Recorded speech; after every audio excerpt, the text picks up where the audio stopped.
কনকনে ঠান্ডায় শীতের সকাল ৬টা থেকে সন্ধ্যা পর্যন্ত সংসারের সমস্ত কাজ একা হাতে যেভাবে আমি গুছিয়ে করি। রাধে রাধে বন্ধুরা, কেমন আছো তোমরা সবাই? আশা করি ভীষণ ভালো আছো, আমরাও কিন্তু খুব ভালো আছি। আজকে হচ্ছে মঙ্গলবার, তোমাদের সাথে নিয়ে আজকের ব্লগটা শুরু করছি। সাথে থাকো, আজকের ব্লগটা তোমাদের খুব ভালো লাগবে। সকালের শুরুটা গাছের এত সুন্দর ফুল দিয়ে শুরু করলাম, আর সকালবেলা উঠে যখন গাছে ফুলগুলো দেখি না, এত ভালো লাগে তোমাদেরকে কি বলবো। আর এখন তো প্রায় গাছ ভর্তি প্রায় ফুল ফোটা শুরু হয়ে গেছে। সামনের কয়েকটা গাছ বাকি আছে, এখনও ফুল ফোটা বাকি, মানে শেষের দিকের গাছ থেকে শুরু হয়েছে ফুল ফোটা। সামনের গাছগুলো থেকে ফুল ফোটা মানে ফুল ফুটলে আগে বেশি ভালো লাগতো দেখতে, কিন্তু পিছনের গাছগুলো থেকে আগে ফুল ফোটা শুরু হয়েছে। আর প্রত্যেকটা ফুল কিন্তু গাঁদা ফুল হয়েছে, একটাও পটকা হয়নি। আমার তো এত ভালো লেগেছে, আর গাছের ফুলগুলো দেখে না ভালো লাগে, জানো তো। কয়েকদিন হচ্ছে সেই পুজো দিতে পারিনি, ফুল ছাড়াই কয়েকদিন পুজো দিয়েছি, কিন্তু এখন প্রতিদিন কি করছি বলো তো, গাছ থেকে 2-4টা ফুল তুলে পুজো দিচ্ছি। এখন এত ভালো লাগছে পুজো দিতে, পুজো দেওয়ার সময় না মনটা একদম ভরে যাচ্ছে, জানো তো। আর তাছাড়া গাছের ফুল মানে সেই গাছ লাগিয়ে সেখানে যদি ফুল ফোটে, তারপর যদি সেই ফুল আবার ঠাকুরের চরণে দেওয়া যায়, তার কোনো মানে আনন্দের আর কোনো শেষ হয় না আর কি। আমার তো ভীষণ ভালো লাগে। যখন গাছগুলো লাগিয়েছিলাম তখন তো কত ছোট ছিল, এখন দেখো আমার থেকে বড় হয়ে গেছে, মানে একটা মানুষের থেকে বড় হয়েছে গাছগুলো। ভাবিনি গাছগুলো এত বড় হবে। সেই ছোট ছোট কয়েকটা ডাল ভেঙে ভেঙে লাগিয়েছিলাম, সেই গাছগুলো একটা মানুষের থেকে বড় হয়ে গেছে। তাহলে বুঝতেই পারছো কতটা বড় হয়েছে গাছগুলো। তার মধ্যে এখন সেই গাছ ভর্তি ফুল ফুটছে, আমার তো ভীষণ ভালো লাগছে ফুলগুলো দেখে। তো যাই হোক, দেখো সেই সকালবেলা থেকে শুরু করেছি। 6টার দিকে ঘুম থেকে উঠেছি আজকে, মানে 6টার আগে ঘুম থেকে উঠেছি, কিন্তু 6টা থেকে কাজ করা শুরু করেছি। মানে ওঠার সঙ্গে সঙ্গে আর কাজ করিনি, উঠেছি 5:30টার দিকে। উঠে একটু ফ্রেশ হয়ে আগে মাথায় দেখো চিপচিপ করছে তেলগুলো, মাথা ভর্তি আজকে তেল নিয়েছে অনেকটা বেশি করে। অনেক দিন হলো না জানো তো তেল নেওয়া হয়নি মাথায়, আজকে নেবো কালকে নেবো করে আর নেওয়া হচ্ছিল না। তো ভাবছি কি আজকে একদম সকালবেলা ঘুম থেকে উঠে আগে মাথায় তেল দেবো, তারপরে কাজ শুরু করব। তারপর তো দুপুরে আবার শ্যাম্পু করবো, তো ভাবলাম একটু 4-5 ঘন্টা না রাখলে কেমন হয়। তো আগে হচ্ছে মাথায় তেলটা নিয়ে তারপরে কাজ শুরু করব, তো ভালো হবে। আর তার মধ্যে সারাদিন কাজ করতে করতে তো অনেকটা টাইম চলেও যাবে, স্নান করতে করতে সেই দুপুর। তো ভাবলাম তাহলে আগে সকালবেলা ঘুম থেকে উঠে আগে মাথায় তেল দিই, তারপরে কাজ করব। তো মাথা ভর্তি আজকে অনেকটা বেশি করে তেল দিয়েছি। তেল দিয়ে তারপর এখন কাজগুলো করছি আর কি। ঘরগুলো ঝাড়টার দিচ্ছি, ঘরটা গুছিয়ে নিলাম। আর আজকে খুব সকাল সকাল উঠে পড়েছে। 6টার মধ্যে বাবানও উঠে পড়লো, বাবানের পাপা উঠে পড়লো। অনেকদিন তো দেরি করে ঘুম থেকে উঠে, অনেক সময় উঠতে ওদেরই দেরি হয় আর কি। আমার তো সকালবেলা উঠতে হয়, যেহেতু আমাকে কাজ করতে হয়। তো ওই যে দেখো বাবান বাইরে হাঁটাহাঁটি করছে, এখনও ব্রাশ করিনি। উঠে কি করছে, বাইরে হাঁটাহাঁটি করছে। আমি বারবার বলছি ব্রাশটা করে নাও, ও ব্রাশ না করে কি করছে বলো তো, বাইরে হাঁটাহাঁটি করছে। তো আজকে উঠে পড়লো খুব সকাল সকাল। তো আমরা ভাবলাম যে ভালোই হলো, তাহলে কাজগুলো তাড়াতাড়ি হবে, নইলে আবার সেই বিছানাটা পড়ে থাকে, পরে গিয়ে আবার গোছাতে হয়। আর যদি উঠে পড়ে সকাল সকাল কি হয় বলো তো, তখন আর ওই অসুবিধা হয় না, সঙ্গে সঙ্গে বিছানাটা গুছিয়ে নিতে পারি, এতে কাজগুলো বেশ সুন্দর হয়। তো তাড়াতাড়ি হয়ে যায় আর কি, পরপর কাজগুলো হয়ে যায়। তো এদিকে এখন উঠোনটা আমি ঝাড় দিচ্ছি। তো এই ঝাড় দিতে দিতে তোমাদের দেখাবো এখন গাছগুলোতে কিন্তু সেই সামনের গাছগুলোতে ফুল ফোটেনি, বললাম না শেষের দিকের গাছগুলোতে ফুল ফুটেছে। সামনের দিকের গাছগুলো ফুল ফোটে না বেশি ভালো লাগতো দেখতে। দেখো এই যে ওই দেখা যাচ্ছে পিছনের গাছগুলোতে ফুল ফুটেছে, আর সামনেরগুলো দেখো ফুল ফোটেনি। আর গাছগুলো এত বড় হয়েছে, দেখো বাবানের পাপা কী করেছে, একটা বাঁশ বেঁধে দিয়েছে, বাঁশ বেঁধে মানে বাঁশটা গেড়ে তারপরে হচ্ছে দড়ি দিয়ে বেঁধে দিয়েছে, জানো তো। সেই কি গাছগুলো এত বড় হয়েছে, আর একদম হেলে পড়ছিল সামনের দিকে। রাস্তাটাও ছোট হয়ে যাচ্ছিল, আর তার মধ্যে এত হাওয়া দিচ্ছিল কয়েকদিন। তো ভাবলাম যদি এত ভারী গাছগুলো তো বড় হয়েছে, উপরে তো ভারী হয়ে আছে, এখন যদি ভেঙে পড়ে গাছগুলো, তো ভাবলাম তার জন্য বাবানের পাপাকে বলেছিলাম কি তুমি একটা দড়ি দিয়ে বেঁধে দাও। সেই জন্য একটা বাঁশ গেড়ে দিয়েছে, তারপর বড় একটা দড়ি দিয়ে গাছ মানে গাছগুলোর সাথে একদম বেঁধে দিয়েছে, যাতে গাছগুলো আর হেলে না পড়ে, আর হচ্ছে হাওয়া টাওয়া হলে মানে ডালগুলো ভেঙে না পড়ে। আমি তো ভয় পেয়ে গেছিলাম, কদিন এত হাওয়া দিয়েছিল, ভাবলাম যদি ভেঙে যায় দেখতে কত খারাপ লাগবে বলো, আর এত কষ্ট করে লাগিয়েছি গাছগুলো। তো সেই জন্য বাবানের পাপা দড়ি দিয়ে গাছগুলো বেঁধে রেখেছি যাতে পড়ে না যায়। তো এই যে সকালবেলা যে বাসি কাজগুলো ছিল আর কি, সবগুলো করে নিয়েছি, ঝাড় দেওয়া, ঘরে বাইরে, তা উঠোনে জল দিলাম আর কি, জল টল দিয়ে দরজায় জল দিয়ে তারপর আসলাম এই যে মটর শাক তুলতে। মটর শাকগুলো খাওয়াই হচ্ছিল না, অনেক দিন ধরে ভাবছিলাম কি যে মটর শাকগুলো খাবো, তো ওই মানে খাবো বলতে তুলবো করে আর তোলা হচ্ছিল না, গাছগুলো অনেকটাই বড় হয়ে গেছে। তো ভাবছি এখন যদি না তুলি না আরও বড় হতে থাকবে, আর যদি মাথাগুলো একটু ভেঙে দেওয়া যায় তখন নতুন করে আবার ডালপালাগুলো ছড়াবে, তখন কী হবে গাছগুলো এত বড় হবে না। আর তাছাড়া কি বলো তো, যদি আগে থেকে গাছগুলো ভেঙে দিতাম মানে মাথাগুলো ভেঙে ভেঙে তুলে খাওয়া হতো তাহলে এতটা বড় হতো না, গাছগুলো বেশ বড় হয়ে গেছে আর কি। মাথাগুলো ভেঙে দিলে গাছগুলো ছোটোই থাকতো, নতুন করে আবার ডালাপালা হতো, বেশি বড় হতো না। তো এই যে তুলবো করে না অনেক দিন ধরে ভাবছি, তার মধ্যে এই পালং শাকগুলো খাওয়া হচ্ছে। পালং শাক তো দেখেছো কত হয়েছে, তো এই যে এইটা শাক খাওয়া হয় ওটা শাক খাওয়া হয় দেখে আবার কিনে নিয়ে আসে মাঝে মধ্যে, আর রোজ দিন কিছু না কিছু শাক খাওয়া হচ্ছে। বাগানে এখন এত শাক হয়ে গেছে না খেলেই উপায়। যে দেখো মূলা শাকগুলো হয়েছে, একদিন ভাবছি মূলা শাক তুলে খেতে হবে, নইলে মূলা শাকগুলো কবে শাকগুলো আবার নষ্ট হয়ে যাবে, পোকা ধরে যাবে, তখন আর খাওয়া যাবে না। তো এই যে দেখা যাক কবে খাই, রোজ দিন তো একটা না একটা শাক খাওয়াই হচ্ছে। তো এই যে শাক তুলে তারপরে হচ্ছে একদম বাসি কাপড়টা পাল্টে নিলাম, নিয়ে কয়েকটা কাপড় কেচে দিলাম। আজকে সকালে কাপড় কেচেছি, কেন বলো তো, আজকে আমার বাবানের হচ্ছে স্কুলের সোয়েটারটা কেচে দিলাম। আসলে বাবানের স্কুল আজকে হচ্ছে সংক্রান্তি, তো তোমাদেরকে হচ্ছে সংক্রান্তির অনেক অনেক শুভেচ্ছা, অনেক অনেক ভালোবাসা তোমাদেরকে। আর কে কী পিঠে বানালে সেটা কিন্তু অবশ্যই জানিও, মকর সংক্রান্তিতে কে মানে কী ধরনের পিঠে বানালে। আসলে আমার তো সেরকমভাবে পিঠে বানানো হলো না, কেন হলো না সেটা অবশ্যই বলবো তোমাদের। তো তোমরা কী ধরনের পিঠে বানালে, কে কী করলে সেটা কিন্তু অবশ্যই জানিও। আর হচ্ছে আজকে হচ্ছে মকর সংক্রান্তির অনেক শুভেচ্ছা তোমাদেরকে জানাচ্ছি। তো যাই হোক, এই যে বাবানের হচ্ছে সোয়েটারগুলো হচ্ছে কেচে দিয়েছি, কারণ হচ্ছে সকাল সকাল যদি না কাচি কালকে তো আবার হচ্ছে স্কুল আছে। আর সোয়েটার তো বুঝতেই পারছো ঠান্ডার দিনে একদিনে শুকোতে যায় না, তো ভাবলাম কি আজকে সকালবেলায় কেচে দিই, তাহলে হচ্ছে সারাদিনে শুকিয়ে যাবে, তাহলে কালকে স্কুলে পড়ে যেতে পারবে। আর তাছাড়া এমনি তো বেশিরভাগ দিনগুলো আমি দুপুর টাইমে হচ্ছে কাপড় কাচি, সেই জন্য ভাবলাম কি আজকে সকালবেলা উঠেই কাপড়গুলো কাচবো। এই যে পিঠে কালকে মনে আছে তোমাদের মায়ের বাড়িতে গেছিলাম সেই চুষি পিঠে বানাতে, সে মা দেখো কেকলিতে করে কতটা করে পিঠে দিয়েছে, এই জন্যই পিঠে বানাচ্ছি না আমি। আর আমার পিঠে না বানাতে হয় না, আসলে আমার মায়ের বাড়িতে এত পরিমাণে পিঠে খায়, মানে ঠান্ডা পড়া মানে মাসে একবার দুবার হচ্ছে পিঠে হচ্ছে আর কি। এই ঠান্ডার মধ্যে একবার দুবার তিনবার পিঠে হয়ে যায় সারা মাসে। তো যখনই পিঠে বানায় তখনই কী করে বলতো, বাবা এসে দিয়ে যায়, কেউ না কেউ এসে দিয়ে যাচ্ছে পিঠে। তো সেই জন্য সেরকমভাবে পিঠে বানানো হয় না আমার বাড়িতে। তবু তো সেদিন পাটিসাপটা বানিয়েছিলাম, তোমাদের ব্লগে শেয়ার করা হয়েছে। মানে খুব কম পিঠে আমি বানাই আর কি, কারণ ওখান থেকে পিঠে পাঠায় এত, তার জন্য আমাকে আর বানাতে হয় না। তো সেই জন্য ভেবেছিলাম যে সংক্রান্তির দিন পিঠে বানাবো, তার মধ্যে হচ্ছে আমার মায়ের বাড়িতে যেহেতু সংক্রান্তিতে পিঠে বানায়, তো সেই জন্য আর পিঠে বানালাম না। ভাবছি যে এই পিঠেটা আগে শেষ হোক, নাহলে এত বেশি পিঠে না খাওয়া যায় না জানো তো, মিষ্টি জিনিস কতই বা খাওয়া যায়। তো ভাবছি এটা শেষ হোক, কয়েকদিন যাক, তারপরে আবার দেখি কবে একটু পাটিসাপটা বা কিছু একটা পিঠে বানাবো আর কি। পাটিসাপটা, তেল পিঠে এগুলো কিছু বানানো যাবে। তো সেই কারণে আজকে একটু সংক্রান্তিতে আমি পিঠে বানাবো না, আসলে আমাদের একটু সরা পুরোনো নিয়ম আছে, তো সেটাই শুধু করে রাখবো রাত্রেবেলা মানে সন্ধ্যাবেলা করে। তাছাড়া সেরকমভাবে পিঠে বানানোর ইচ্ছে নেই, যেহেতু বাড়িতে এতগুলো পিঠে আছে, মানে চুষি পিঠেগুলো। আমার তো চুষি পিঠে খেতে ভীষণ পছন্দ, চুষি পিঠে পাটিসাপটা এগুলো খেতে তো ভীষণ ভালো লাগে। তো সেই জন্য মা করেছিল, আমিও তো গেছিলাম পিঠে কাটতে। আর চুষি পিঠে করতে তো অনেকটা সময়ও লাগে, আর অনেকজন লাগে পিঠে কাটতে। আর তার মধ্যে আমার মায়ের বাড়িতে না পিঠে জিনিস বলতে অনেকটা একটু বেশি পরিমাণে করে আর কি, মানে সবাই খুব পিঠে জিনিসটা খেতে খুব পছন্দ করে, তো পরিমাণে অনেকটা না বেশি করে। তো সেই জন্য আর কি আমাকে তো দেখো কতটা পাঠিয়েছে, এক কেটলি ছিল। তো আমার শ্বশুরবাড়িতে যেহেতু পিঠে করে না, আমার যা পারে না করতে, তো কিছুটা কী করেছে বলতো, আসার পথে আমার শ্বশুরবাড়িতে কিছুটা দিয়ে এসছে আর কি, যেহেতু একই জায়গায় বাড়ি, খুব একটা দূরত্ব নেই আমার শ্বশুরবাড়ি আমাদের বাড়ি থেকে।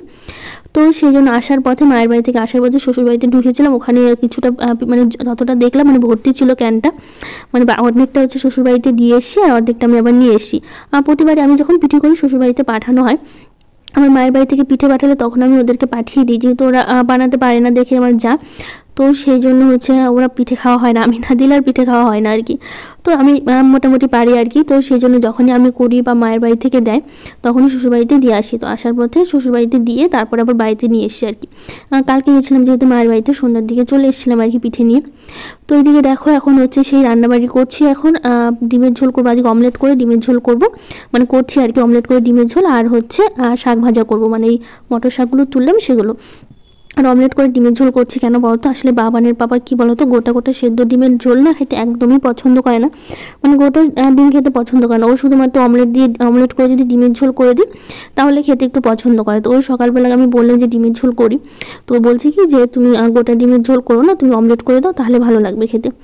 তো আমি বললাম ঠিক আছে, 4টে ডিম ছিল, তো 4টে ডিমেরই অমলেট করে ঝোল করছি। তো ওর জন্য আর কি অমলেট করে ঝোল করা ও খুব একদমই পছন্দ করে না ডিমের ঝোল, ওই গোটা গোটা ডিমের ঝোল, বলছে ঠান্ডা হয়ে গেলো তখন খেতে খুব বাজে লাগে, তাই ও একদমই পছন্দ করে না। তো সেই জন্য আমারও খুব একটা পছন্দ না। তারপরে এখন কি রান্না করবো ভেবে পাচ্ছিলাম না, তো ভাবলাম ডিমগুলো আছে তো ডিমের ঝোলটা করে নিই অমলেট করে যখন বললো, তো সেই জন্য আর কি অমলেট করে ডিমের ঝোলটা করলাম আর কি। তো এখন হচ্ছে শাক করছি বেগুন দিয়ে। আর আমাদের কি বলতো শাকটা না বেশিরভাগ হচ্ছে বেগুন দিয়েই খাওয়া হয় আর কি, ও বেগুন দিয়ে খেতেই বেশি পছন্দ করে। আর সবসময় বেশিরভাগ দিনগুলো বাবানের পাপা বা বাবানের পছন্দ মতোই, মানে রোজ দিন ওদের পছন্দ মতোই রান্না করি আর কি। ওরা কি খেতে ভালোবাসে, কীরকম ভালোবাসে আর কি, তো সেরকমভাবেই রান্না করি।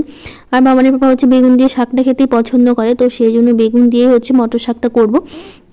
তো বেগুনটা তো ভেজে তুলে নিয়েছি, তারপর মটর শাকটা বসিয়ে দিয়েছি একটু সেদ্ধ হোক। ততক্ষণ এই যে কালকে রাতের বাসনগুলো ছিল গোছানো হয়নি, তো ভাবলাম কি যে বাসনগুলো তো আবার ধুয়ে রাখতে হবে, ততক্ষণে হচ্ছে এইদিকে বাসনগুলো রাতের বাসনগুলো আছে সেগুলো একটু গুছিয়ে নিই তাহলে ভালো হবে। তো এই যে বেগুনগুলো তুলে নিয়েছি, দেখো আমি না সরি ভুলে গেছি, মানে আমি ভেবেছি শাকটা আমি দিয়ে দিয়েছি, মানে দেইনি আর কি, আসলে আমার খেয়ালই ছিল না।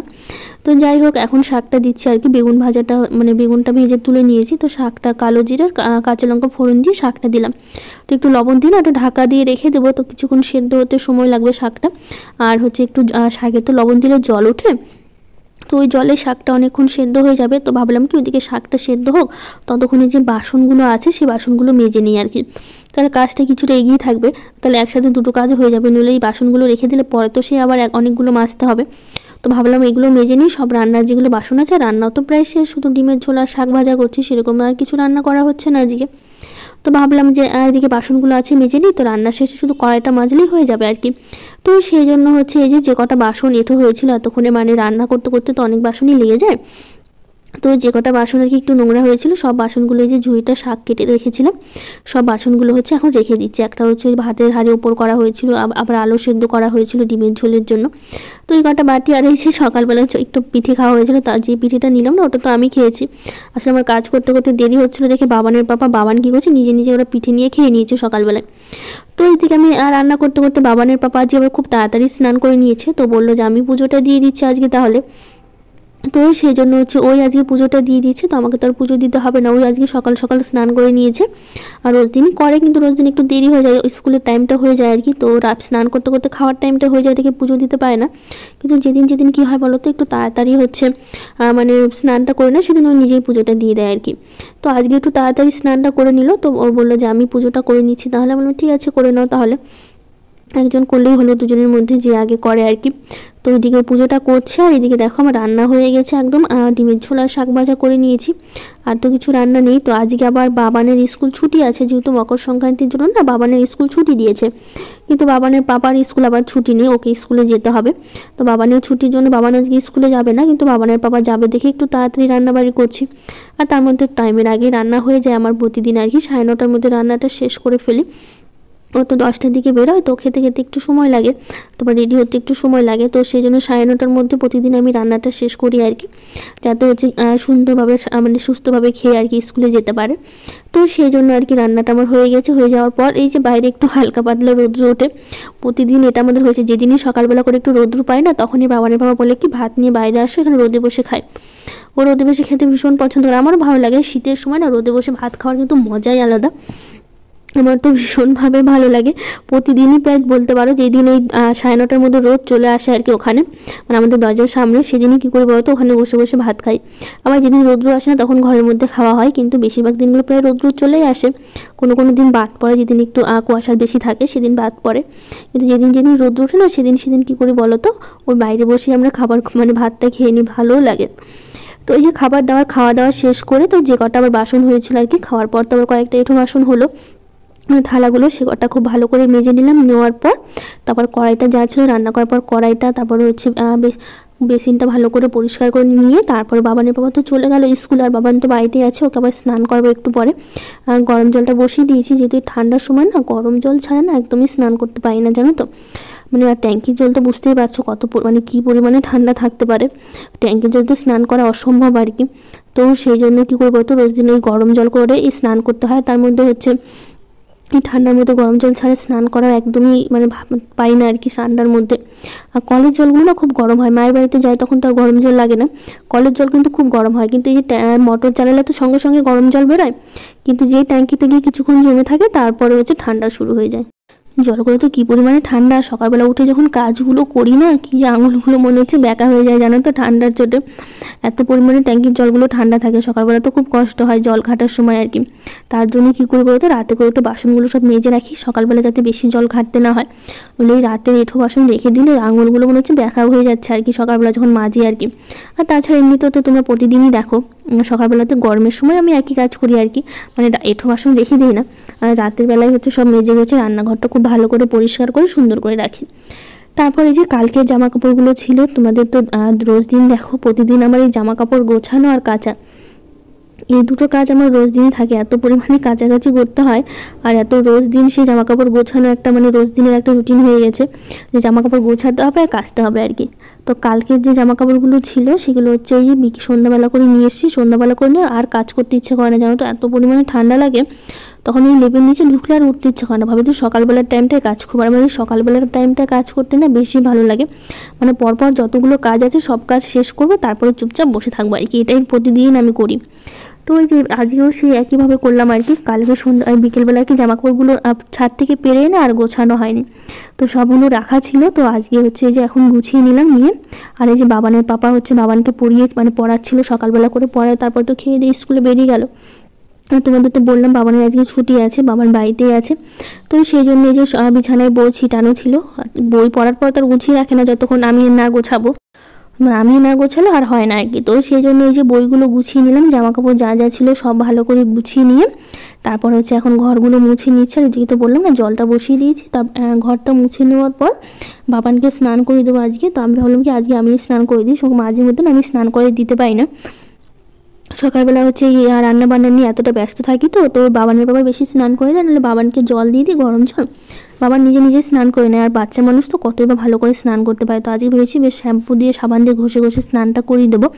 তো সেই জন্য বাবানকে বললাম কি আজকে আমি স্নান করে দেবো। ও তো বলছিল আমি নিজে নিজে করবো, আমি বললাম না আমি করিয়ে দিই, তুমি হচ্ছে পারবা না করতে। তো সেই জন্য জলটা ওইদিকে গরম হচ্ছে আর ভাবলাম ততক্ষণে ঘরটা মুছে নিই। আর ঘর মুছতে তো বেশি সময় লাগে না, তাড়াতাড়ি লাঠি দিয়ে মুছলে না খুব একটা সময় লাগে না আর কি, খুব তাড়াতাড়ি ঘর মোছা হয়ে যায়। তো সেই জন্য ঘরটা মুছে নিয়ে তারপরে হচ্ছে বাবানকে স্নান করে দেবো।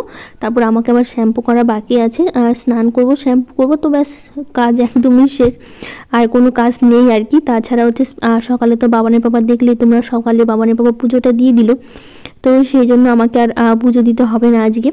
সকালের পুজোটাও দিয়ে দিলে আর পুজোটা হয়ে গেলে না দেবো অনেকটা কাজ নিয়ে এগিয়ে থাকে আমার মনে হয় আর কি। নইলে হচ্ছে এই সকালবেলা ঠাকুরকে সেই না খেয়ে থাকে অতক্ষণ, আর সকাল সকাল পুজোটা দিতে পারলে ভালো হয়। আর গরমের সময় তো আমি সেই সকালবেলা আগে স্নান করে পুজো দিয়ে রান্না করি, কিন্তু এই শীতের সময় না একদমই পারি না, অনেকটা কষ্ট হয়ে যায় সকালবেলা উঠে স্নান করে পুজো দিয়ে রান্না করতে। তার মধ্যে শীতের সময় একটু দেরিও হয়ে যায় উঠতে উঠতে সকালবেলা, কিন্তু হচ্ছে উঠা দেরি হয়ে যায়, তার মধ্যে হচ্ছে স্নান পুজো করতে গেলে অনেকটা সময় লাগে। আর পুজোটা তো একটু অনেকটা সময়ের ব্যাপার, ধীরে সুস্থে পুজো না দিলে আমার ভালো লাগে না, তাড়াহুড়ো করে আমি একদমই পুজো দিতে পারি না। মানে একদম ধীরে সুস্থে শান্ত মনে পুজোটা দিই সবসময় প্রতিদিন আর কি। তো সেই জন্য আর কি ওই হয়ে ওঠে না আর কি সকালবেলা করে পুজো দেওয়া। ঠান্ডা জল তো ঘাটাঘাটি করতে অনেকটা কষ্ট হয়, মানে গরম জল করে স্নান করলেও না সকালবেলা ঠান্ডাটা প্রচুর লাগে, সেই জন্য গরম জল করে স্নানটা করতে পারি না। তো এইদিকে দেখো ঘর মোছা সব কিছু হয়ে গেছে, এখন একটা লাঠিটা ধুয়ে সব রেখে দিচ্ছি আর কি, দিয়ে তারপর হচ্ছে বাবানকে স্নান করাবো, তারপর হচ্ছে আমি স্নান করব, মাথায় আবার শ্যাম্পু করবো। মাথায় তো যে পরিমাণে তেল নিয়েছি মানে অনেকক্ষণ লেগে যাবে আর কি শ্যাম্পু করতে। তো এখন আবার শুরু করলাম সেই সন্ধ্যা থেকে ব্লগ, একদম সন্ধ্যা দিয়ে মানে পরে তো স্নান টান করে অনেকক্ষণ বসেছিলাম, কাজ ছিল না, ভিডিওর কাজগুলো করছিলাম। তখন ভাবলাম অনেকটা সময় আছে, ফাঁকা টাইম আছে, ভিডিওর এডিটিংয়ের সব কাজগুলো করি, মানে কালকে যে ব্লগটা দেব সেই কাজটা করে রেখেছিলাম, একদম কমপ্লিট করে রাখি তাহলে ভালো হবে আর কি। আর সন্ধ্যা বা দুপুর টাইমে যখন ইচ্ছে একটা টাইমে আমি ভয়েসটা দিয়ে রাখি আর কি। তো একদম হচ্ছে সন্ধ্যা ঠান্ডা দিয়ে তারপরে হচ্ছে যে চালটা ভিজিয়ে রেখেছিলাম আর কি, খুব একটা বললাম না পিঠে বানাবো না, তো অল্প করে চালটা ভিজিয়েছি। তারপরে ভাবলাম কি যে যেটুকু আটা থাকবে মানে রেখে দেবো আর কি রোদে শুকিয়ে। বড়াটা খাওয়ার সময় অনেক সময় লাগে চালের আটা বেসন দিয়ে করলে, কিন্তু চালের আটা দিয়ে না বড়াটা বেশ মুচমুচে ভাব হয়, তো সেই জন্য আমি চালের আটা অনেক সময় মিশিয়ে রাখি। আর মা তো আমাকে চালের আটা পাঠায়, আমি খুব একটা কুটে রাখি না, মানে চাল হচ্ছে গুঁড়ো করে রাখি না আর কি, মাই আমাকে চালের আটাগুলো পাঠিয়ে দেয়। যখন বাড়িতে পিঠে হয় না একটু বেশি করে আটা ভাঙায়, আর যা মানে বেশি হয় তখন কী হয় বলো তো, মা কিছুটা রাখে আর আমার জন্য পাঠিয়ে দেয়। তো ভাবলাম কি আজকে যেহেতু হচ্ছে চালটা কুটছি, তো যেটুকু পিঠে বানাবো মানে করবো, আর বাকিটা কী করবো বলো তো, একটু গুঁড়োটা রেখে দেবো আর কি, তাহলে ওই বড়াটা খাওয়ার সময় বেশ ভালো হয়। তো এই যে চালটা হচ্ছে গুঁড়ো করে নিলাম, নেওয়ার পর না আমাদের হচ্ছে নিয়ম হচ্ছে এই যে স্বাদটা হচ্ছে এরকম মুট করে বানিয়ে এগুলো সিদ্ধ করে না পুকুরে দিতে হয়। তো আমাদের বাড়ির কাছে না ছোট্ট একটা পুকুর আছে, তো ভাবছি ওখানেই যাবো আর কি। পুকুরে দিতে সন্ধ্যাবেলা করে আর কি দিতে হয়। একটা হচ্ছে পুকুরে গিয়ে একটা মানে কী বলবো, ধূপকাঠি ধরিয়ে একটা কলা পাতায় দিয়ে আসতে হয় আর কি। তো সেই জন্য ওই স্বাদটা সিদ্ধ করে নিয়েছি, নিয়ে তো এদিকে হচ্ছে সরাটা পুড়িয়ে নেব। তো এই যে নতুন সরা লাগে, আর তার মধ্যে হচ্ছে এই যে দুটো একটা পিঠে বানিয়ে নিলে না একদম হয়ে যায় আর কি। এটাই হচ্ছে নিয়ম করতে হয় আর কি, নিয়মটা পালন করতে হয়। তো সেই নিয়মটাই পালন করছি। আর বললাম না পিঠে বানাবো না, তো শুধু এগুলো দুটো বানিয়ে রেখে দেবো ব্যাস। এই সরা পোড়ানোর একটা নিয়ম আছে, তো সরাটা পুড়িয়ে নিলাম ব্যাস হয়ে যাবে আর কি। আর সেরকম কিছু করছি না। তো আমার হচ্ছে পিঠে খুব একটা ভালো হয় না। তো দেখো প্রথমেটা খুব বাজে হলো আর কি। তো আমি না যে চিতই পিঠা না বানাতে পারি না সত্যি বলতে। অন্য সব পিঠা বানাতে পারি, তুমি চুষি বলো, পাটিসাপটা বলো, পুলি পিঠা বলো, সব ধরনের পিঠা, তেল পিঠা, সব রকমের পিঠা বানাতে পারি। কিন্তু এই পিঠাটা না মানে উনানে ভালো হয় গ্যাসের থেকে, আমার মনে হয় আর কি। তো আমি না বুঝতে পারি না, তো সেই জন্য আমার খুব একটা ভালো হয় না, শুধু এই দুটো পিঠেই বানালাম। তো যাই হোক, আজকের ব্লগটা এখানে শেষ করছি। ভালো লাগলে লাইক শেয়ার কমেন্ট করে দিও, আমার চ্যানেলটাকে সাবস্ক্রাইব করে দিও।